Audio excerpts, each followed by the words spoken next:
마태복음 16장 21절에서 25절 말씀입니다. 제가 가진 성경으로 신약성경 27페이지입니다. 마태복음 16장 21절에서 25절 말씀 제가 봉독해 드리겠습니다. 이때로부터 예수 그리스도께서 자기가 예루살렘에 올라가 장로들과 대제사장들과 서기관들에게 많은 고난을 받고 죽임을 당하고 제3일에 살아나야 할 것을 제자들에게 비로소 나타내시니 베드로가 예수를 붙들고 항변하여 이르되 주여 그리 마옵소서 이 일이 결코 주께 미치지 아니하리이다. 예수께서 돌이키시며 베드로에게 이르시되 사탄아 내 뒤로 물러가라. 너는 나를 넘어지게 하는 자로다. 내가 하나님의 일을 생각하지 아니하고 도리어 사람의 일을 생각하는도다 하시고 이에 예수께서 제자들에게 이르시되 누구든지 나를 따라오려거든 자기를 부인하고 자기 십자가를 지고 나를 따를 것이니라. 누구든지 제 목숨을 구원하고자 하면 잃을 것이요 누구든지 나를 위하여 제 목숨을 잃으면 찾으리라. 아멘. 우리 옆에 분들과 인사합시다. 만나서 반갑습니다. 예, 다시 한번 인사합시다. 오늘도 큰 은혜 받읍시다. 오늘 우리가 읽은 말씀을 통해서 각자의 십자가라는 제목으로 함께 은혜의 말씀을 나누길 원합니다. 우리는 지금 사순절의 기간을 보내고 있습니다. 오늘은 사순절 두 번째 주일입니다. 올해 부활절은 다른 해보다 조금 빠릅니다. 보통 우리가 부활절 하면 4월을 생각하는데 올해는 3월 마지막 주 3월 31일이 부활주일입니다.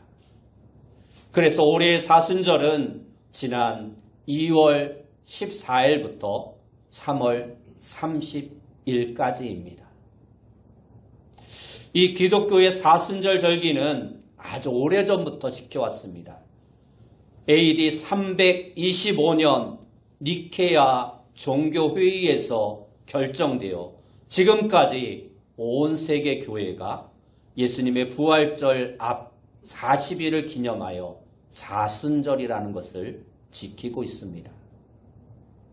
오늘 성경 말씀은 우리가 21절부터 읽었는데 바로 앞부분을 보면 유명한 베드로의 신앙 고백에 대한 내용이 나오고 있습니다.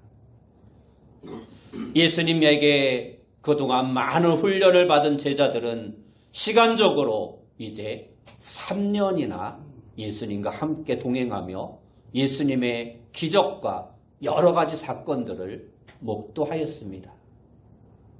그래서 예수님은 이제 이만하면 제자들도 나의 생각과 같을 것이다. 내가 누군지 알았을 것이다. 이렇게 판단하셔서 제자들에게 아주 심각하고도 본질적인 질문을 해서 그들의 영적 시험을 보는 기록이 바로 오늘 본문의 말씀입니다. 예수님께서 제자들에게 묻습니다. 세상 사람들이 나를 누구라 하느냐? 이 시험지를 냈더니 제자들이 각자 답안지를 제출했는데 모두가 다 틀렸습니다. 낙제 점수였습니다. 어떤 사람들이 말하기를 세례 요한이라고 말하기도 합니다. 더러는 엘리야라고 말하기도 합니다. 또 어떤 사람들은 예레미야라고 말하기도 합니다. 이렇게 제자들은 대답을 합니다. 사실 예나 지금이나 유대인들의 문제점은 예수님이 누구신지를 아직도 모르고 있다라는 것입니다. 지금 우리는 예수님을 믿고 있습니다. 왜 예수님을 믿습니까? 예수님이 하나님이 이 땅에 보내신 메시아 구원자임을 알기 때문입니다. 그렇다면 예수님을 믿지 않는 사람들은 왜 예수님을 믿지 못할까요? 예수님이 메시아인 것을 모르기 때문에 안 믿는 것입니다. 예수님이 누구신지, 예수님이 누구인지에 대하여 분명하게 아는 사람들은 예수님을 위해서 자식의 생명까지도 아낌없이 바칠 수 있게 되는 것입니다. 제자들의 대답에 실망하신 예수님은 다시 한번 제자들에게 묻습니다. 그러면 너희들은 나를 누구라 생각하느냐? 너희의 생각을 한번 말해보거라. 그러자 베드로가 제일 먼저 대답을 합니다. 주님은 그리스도이십니다. 살아계신 하나님의 아들이십니다. 예수님이 원하시는 100점짜리 대답이었습니다. 그래서 예수님은 그 베드로에게 100점짜리 우등상장을 주시며 칭찬하십니다. 그러면서 내가 천국 열쇠를 내게 주겠다. 내가 만약 땅에서 매면 하늘에서도 매일 것이요. 내가 땅에서 풀면 하늘에서도 풀릴 것이라는 멋진, 너무나 아름다운 상장을 주십니다. 그리고 오늘 본문에서 이때로부터라고 말씀하고 있습니다. 예수님은 베드로의 고백을 들으신 이후에 이만하면 때가 되었다. 이제 내가 가야 할 본질적인 사명의 길을 제자들에게 밝혀도 될 만큼 제자들이 훈련이 되었다 생각하셨던 것입니다. 그래서 21절 말씀에 보면 이때로부터 예수 그리스도께서 자기가 예루살렘에 올라가 장로들과 대제사장들과 서기관들에게 많은 고난을 받고 죽임을 당하고 제3일에 살아나야 할 것을 제자들에게 비로소 나타내시니 하고 말씀하고 있습니다. 여기서 제자들에게 비로소 나타내시니 라는 이 말씀은 처음으로 이제 제자들에게 자신이 죽을 것을 말씀하셨다라는 것입니다. 이제는 이 말을 해도 괜찮겠다 생각하시고 제자들에게 자신의 죽음을 말씀하신 것입니다. 그런데 예수님은 제자들도 이제 십자가 고난에 대한 마음의 준비를 하라는 뜻으로 그렇게 마지막 수련의 끝을 아름답게 장식하신 말씀인데 조금 전까지 100점짜리 신앙 고백을 하며 주님께 우등 상장까지 받았던 베드로가 예수님의 말씀에 돌변을 해서 항변하며 22절에 이렇게 말씀합니다. 주여 그리 마옵소서. 이 일이 결코 주께 미치지 아니하리이다. 예수님은 베드로의 이 말을 듣고는 매우 과민하게 반응을 하십니다. 그래서 지금까지 제자들에게 보이셨던 다정하고 사랑스러운 모습과는 매우 다른 험악한 단어를 사용하십니다. 그것이 무엇입니까? 23절 말씀에 오면 사탄아 내 뒤로 물러가라. 너는 나를 넘어지게 하는 자로다. 내가 하나님의 일을 생각하지 아니하고 도리어 사람의 일을 생각하는도다 하고 말씀하고 있습니다. 예수님이 하신 이 말씀이 지금 누구에게 하시고 있는 말씀입니까? 예수님의 수제자요. 조금 전까지 예수님의 질문에 100점짜리 대답을 하여 천국 열쇠 상까지 받았던 베드로에게 하시고 있는 말씀입니다. 다시 말해 예수님께서는 베드로에게, 사람에게, 그것도 가장 아끼는 제자에게 사탄이라고 말씀하고 있는 것입니다. 이 말씀 외에도 예수님은 요한복음 6장 70절 말씀에 보면 예수께서 대답하시되 내가 너희 12를 택하지 아니하였느냐 그러나 너희 중 한 사람은 마귀니라 하시니 하고 말씀하셨습니다. 가룟 유다가 마귀라 말씀하셨던 것입니다.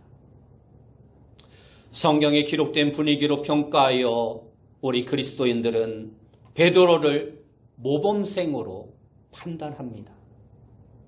그래서 베드로에게 늘 따라다니는 단어가 예수님의 수제자라는 단어였습니다. 그런데 예수님은 그 수제자가 한 말에 너는 사단이로다. 너는 나를 넘어지게 하는 자로다 라고 꾸짖고 있는 것입니다. 사랑의 예수님께서 왜 이렇게 자기가 아끼는 제자에게 극단적인 표현을 하면서까지 말씀을 하셨을까요? 사실 예수님은 베드로의 그 말 때문에 넘어질지도 모르는 위험이 찾아올 수도 있었습니다. 그래서 예수님은 그러한 유혹을 물리치고 넘어지지 않으려 애쓰시고 있는 것입니다. 예수님은 우리가 알기에 하나님이셨지만 또한 완전한 인간이셨습니다. 그러기에 한편으로는 베드로가 말하는 십자가를 지지 마십시오라는 그 말이 어쩌면 반갑게 들리기도 하였을 것입니다. 실제 예수님께서도 하나님 아버지의 뜻에 순종하시기는 하셨지만 십자가를 지는 것이 매우 두려우셨을 것입니다. 그래서 겟세마네 동산에서 그렇게 애타게 이 잔을 옮겨달라 기도하셨던 것입니다. 그런데 자신이 가장 신이 많은 제자 중 하나인 베드로가 예수님, 그건 안 됩니다. 예수님께서 십자가를 지시다니요. 그런 일은 있을 수 없습니다. 이렇게 말할 때 그 말은 예수님께서 첫 사역을 준비하며 광야에서 사단의 시험을 받으셨을 때와 같이 매우 달콤하고 매우 유혹될 만한 그러한 말이었던 것입니다. 그래서 예수님도 인간적인 생각에 그렇지 베드로야. 내 말이 맞아. 그것은 나도 원치 않고 너도 원치 않는 거야. 아마 다른 제자들의 생각도 마찬가지일 거야. 이렇게 생각하며 인간적으로 그러한 베드로의 의견을 받아들이고 싶은 생각이 없지 않으셨을 것입니다. 그래서 가장 강력하고 극단적인 방법이 아니면 이 위험한 상황을 극복하기 어려운 상태이기에 수제자로 여겨 천국 열쇠의 선물까지 주었던 베드로를 타고 들어온 그러한 사단의 유혹에 예수님은 단호하게 너는 사단이야 물러가라 하고 말씀하셨던 것입니다. 그러면 베드로는 왜 이처럼 예수님을 넘어뜨리려 했을까요? 그것은 자기도 힘든 고난의 십자가를 지는 것이 싫었기 때문입니다. 베드로는 지금 실제적으로 어떠한 꿈을 꾸고 있습니까? 아니, 베드로뿐만 아니라 예수님을 따라다녔던 대부분의 제자들이 가지고 있는 생각이 무엇이었습니까? 작은 시골 동네 갈릴리 바닷가에서 조상들이 물려준 낡은 배 한 척에 찢어진 그물 하나로 고기를 잡아 겨우겨우 생계를 유지하던 자가 예수님을 따라 나서 예루살렘의 수많은 군중이 예수님께 왕이 되라고 외치는 현장에 베드로는 제일 측근에 있었습니다. 더구나 베드로는 예수님께 가장 신뢰를 받는 수제자였습니다. 그러므로 이제 그의 출세는 어찌 보면 보장된 것이나 다름없었습니다. 이러한 희망으로 가득 찬 베드로가 예수님께 듣고 싶었던 말은, 얘들아, 내가 이제 예루살렘에 올라가겠다. 우리 목표가 눈앞에 있다. 하나님이 내게 주신 권위로 이제 내가 유대인의 왕이 되어 이 민족이 그토록 소원하는 로마로부터 해방시킬 것이다. 그리하여 우리 조상 다윗과 솔로몬이 누렸던 그 위대한 이스라엘을 회복하겠다. 이 민족적인 거사에 너희가 지금까지 동참해 온 것이다. 내가 그 자리를 회복할 때 너희들도 내 곁에 있을 것이고 높은 자리를 차지할 것이다. 바로 이러한 말을 베드로는 듣고 싶었던 것입니다. 그렇게 기대하고 3년의 시간을 기다려왔는데 예수님께서 장로들과 대제사장, 서기관들에게 잡혀서 죽는다니 이게 무슨 말입니까? 이러한 슬픈 패배를 내가 왜 겪어야 하는가? 그래서 베드로는 예수님께 항변했던 것입니다. 주여 그리 마옵소서. 주님이 십자가를 지시면 안 됩니다. 항변하였던 것입니다. 그런데 예수님은 자신이 죽으실 것뿐만 아니라 베드로를 비롯한 제자들에게 더 이상한 명령을 하십니다. 본문 24절 말씀에 보면 이에 예수께서 제자들에게 이르시되 누구든지 나를 따라오려거든 자기를 부인하고 자기 십자가를 지고 나를 따를 것이니라 하고 말씀하고 있습니다. 이 말은 나에게 십자가 지지 말라고 말하지 말고 말리지 말고 너희들도 각자 자기의 십자가를 지라는 말씀입니다. 내가 십자가를 지는 것은 당연한 것뿐만 아니라 너희도 너희 십자가를 져야 한다는 것입니다. 여러분, 사순절의 의미는 이처럼 자기의 십자가를 지는 것입니다. 내가 져야 할 십자가는 무엇입니까? 그것을 지고 가든지 아니면 집어던지든지 나름대로의 자기 십자가를 우리는 각자 하나씩 가지고 있다는 것입니다. 우리 인생에 있어서 이 십자가의 의미는 고난스러운 부분입니다. 힘들고 어려운 부분입니다. 그러므로 하나님 나라를 위해서 내가 겪어야 될 고난을 어떻게 지고 가야 할 것인가 하는 것은 결코 쉬운 문제가 아닙니다. 어느 분의 간증 하나를 소개해드리고자 합니다. 한 작은 교단의 노예 사무실에 너무나도 초라해 보이고 불쌍해 보이는 아주머니 한 분이 찾아오셨습니다. 누구십니까? 여기가 노예 사무실이죠. 예, 맞습니다. 그런데 누구십니까? 저는 이 교단에서는 저 같은 여자도 목사 안수를 준다고 해서 찾아왔습니다. 제 남편은 선교사였습니다. 얼마나 신앙이 좋은지 불타는 소명감으로 이 지구상에서 가장 못 사는 나라를 찾아갔습니다. 그곳은 전국이 쓰레기통 같았습니다.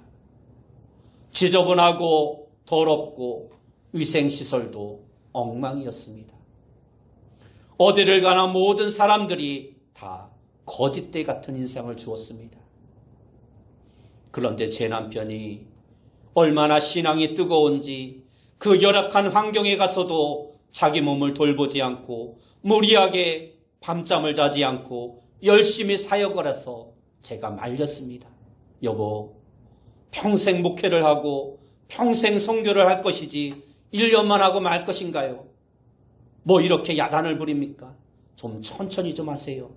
몸도 생각하면서 하시기 바랍니다. 하지만 남편은 제 말을 듣지 않고 죽도록 충성하겠다고 열심을 다하다 그만 병에 걸려 죽고 말았습니다. 남편 무덤을 만들어 놓고 얼마나 하나님과 남편을 원망했는지 모릅니다. 그래서 남편의 무덤을 주먹으로 때리면서 당신은 하나님께 충성하다가 하나님 품에 갔는데 이제 우리 아이들과 나는 어떡합니까?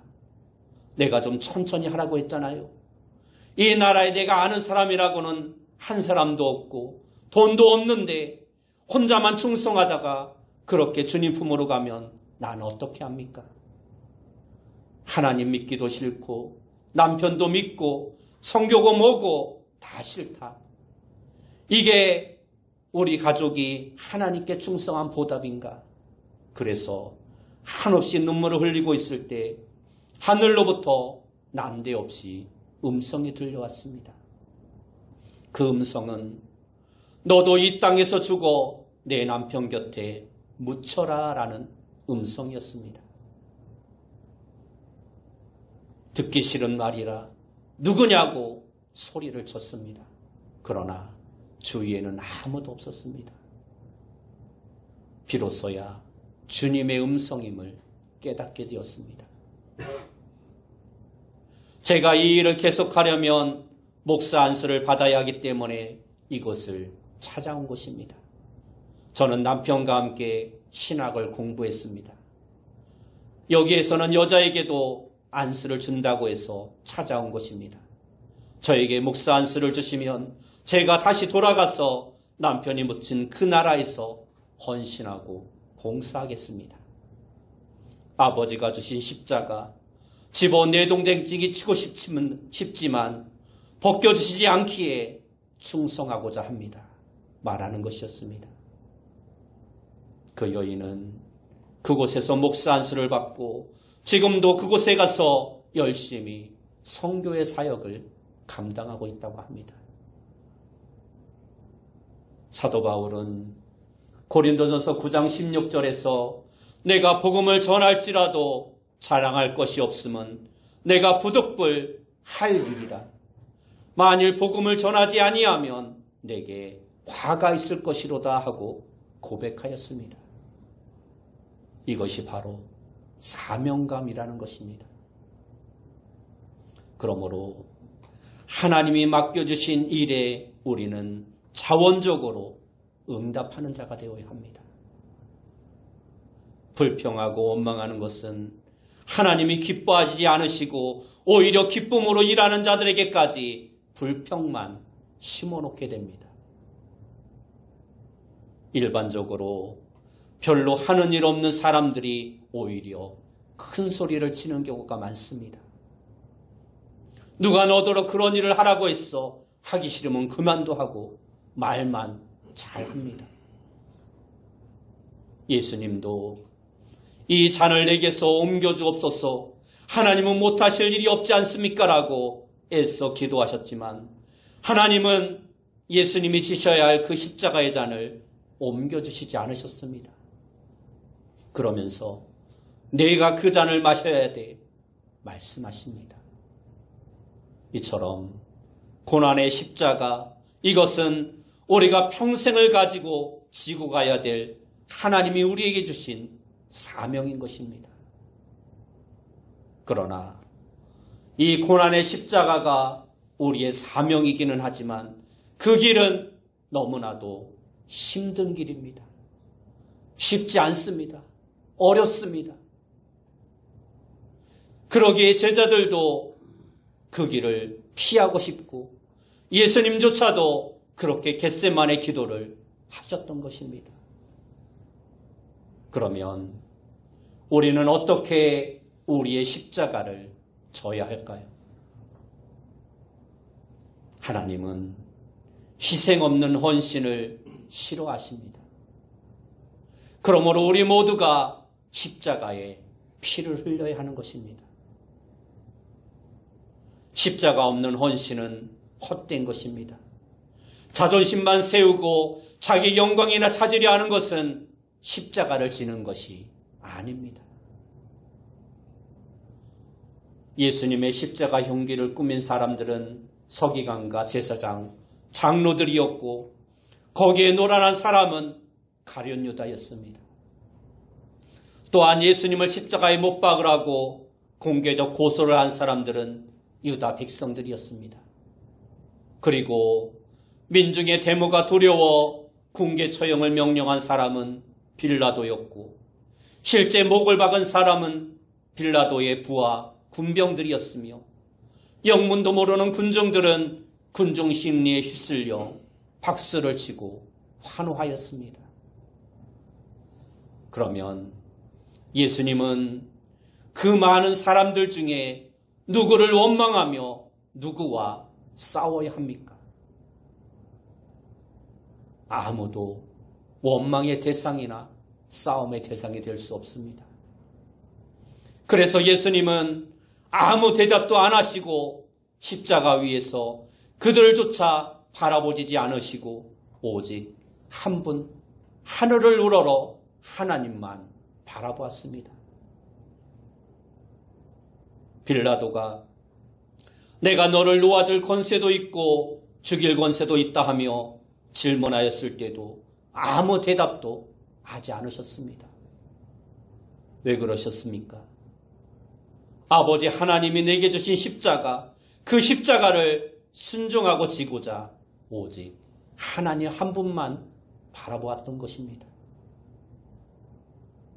성경을 보면 갈보리 산을 올라가는 길이 너무 힘들어 구레네 시몬이 예수님이 달리실 십자가를 대신 지고 올라갔다는 이야기가 있습니다. 그러나 사실 그 십자가의 길을 갈 때 베드로 같은 수제자가 나서서 내가 예수님의 수제자 베드로다. 내가 예수님의 십자가를 대신 지고 가겠다 말해야 했습니다.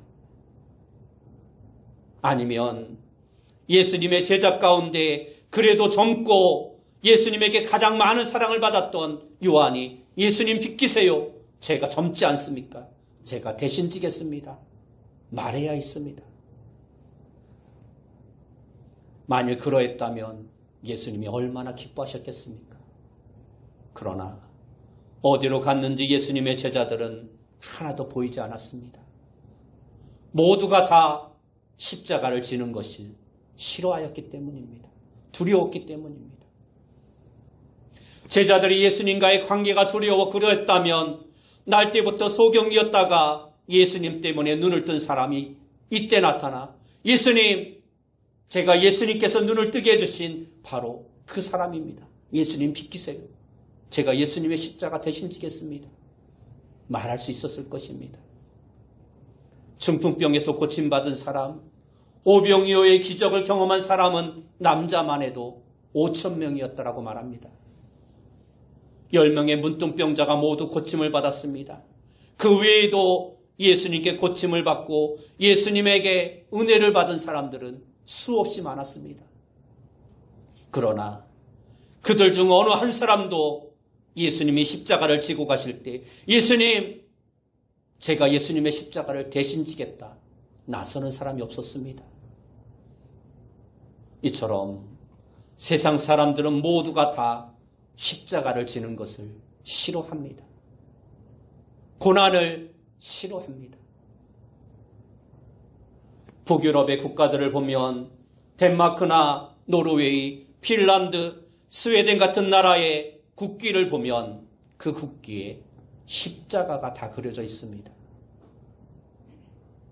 그렇게 그 나라의 국기에 십자가가 그려져 있는 것은 예수 그리스도가 이 나라의 주인이라는 의미입니다. 그냥 아무 의미 없이 십자가를 새겨놓은 것이 아닙니다. 그들 모두가 기독교 국가를 상징하기에, 예수님을 믿는 것을 상징하기에 국기에조차 십자가를 그려놓았던 것입니다. 심지어 미국이라는 나라는 지금까지도 모든 집회에 In God We Trust라는 문구가 새겨져 있습니다. 이 말은 우리는 하나님을 믿는다라는 말입니다. 그러나 지금은 그러한 나라의 정신과 기본 이념이 다 사라지고 없습니다.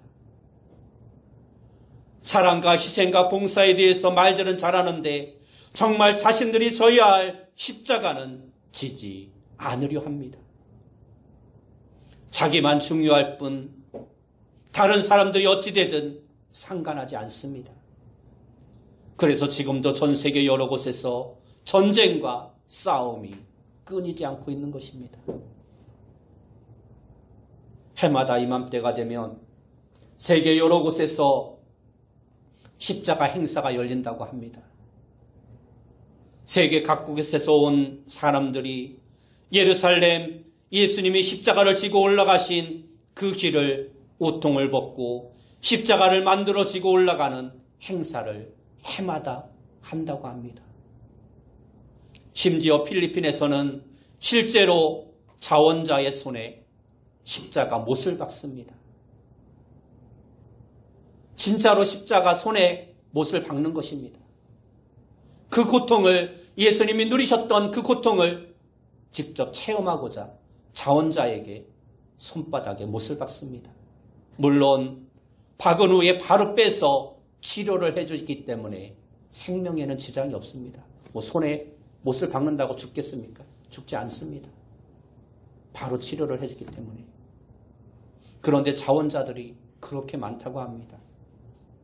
지중해에 위치한 프랑스의 섬 코르시카에서는 실제로 주님이 지셨던 크기의 큰 십자가를 만들고 예수님이 걸어가셨던 그 길과 같은 험악한 언덕길을 만들어 놓고 매년 행사를 하는데 그 십자가를 지고 가는 사람들은 자원봉사자로 뽑는다고 합니다. 실제로 로마 군병처럼 군병 여러 명을 세워놓고 채찍을 가지고 때린다라고 합니다.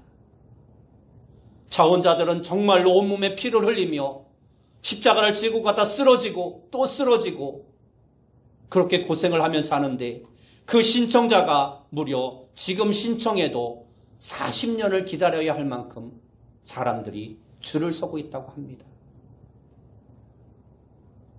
구레네 시몬은 억지로 십자가를 졌다고 성경에 기록되어 있습니다. 그런데 그렇게 억지로 진 십자가도 하나님의 영적인 축복을 받았습니다. 로마서 16장 13절 말씀에 보면 사도 바울은 주 안에서 택하심을 입은 루포와 그의 어머니에게 문안하라. 그의 어머니는 곧 내 어머니니라 하고 말씀하고 있습니다. 구레네 시몬의 부인이 사도 바울의 어머니와 같은 역할을 했다라는 것입니다. 그리고 그의 아들은 알렉산더와 루포였는데 이들 모두가 초대교회의 유명한 성직자가 되었습니다. 그러면 우리가 그 어려운 십자가를, 그 고난의 십자가를 어떻게 지고 갈 수 있을까요? 그 방법은 바로 성령 충만을 받는 것입니다. 성령 충만한 사람은 십자가가 고통이 아니라 오히려 기쁨이 됩니다. 사도 바울도 예수 그리스도의 복음을 전하며 매를 맞고 헐벗고 굶주리고 고소를 당하고 감옥에 들어가기도 수없이 하였지만 그럼에도 그의 서신서에 끊임없이 나오는 말은 나는 기뻐하고 또 기뻐한다는 말입니다. 그러면서 그의 편지를 받는 자들에게 너희도 항상 기뻐하라 말씀하고 있는 것입니다. 왜 그렇습니까? 사도 바울은 예수 그리스도의 복음으로, 즉 성령으로 충만하였기 때문입니다. 이처럼 성령 충만을 받으면 고난도 어떠한 어려움도 기쁨으로 감당할 수 있게 되는 것입니다. 오늘날의 성도들은 희생과 자기 십자가는 지지 않으면서 모두 다 영광스러운 제자들과 같이 되려고만 하고 있습니다. 그러나 십자가 없이는 영광도 없음을 우리는 깨달아 알아야 합니다. 희생과 고난 없이는 상급도 면류관도 없는 것입니다. 내가 져야 할 십자가, 주님이 나에게 주신 그 십자가, 그것은 여러분 모두에게 다 다를 수 있습니다.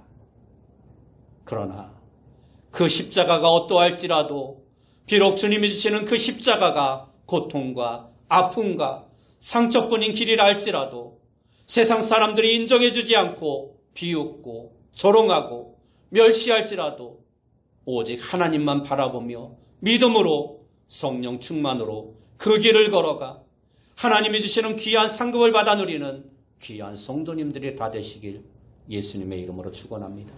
기도하겠습니다. 사랑하는 주님, 우리 모두가 이 사순절 기간을 보내며 내가 져야 할 십자가가 무엇인가를 생각하며 그 십자가를 벗어버리는 자가 아니라 그 십자가를 지고 온전히 주의 길을 따르는 자 되어줄 수 있도록 인도하여 주옵소서. 예수님의 이름으로 기도드리옵나이다. 아멘.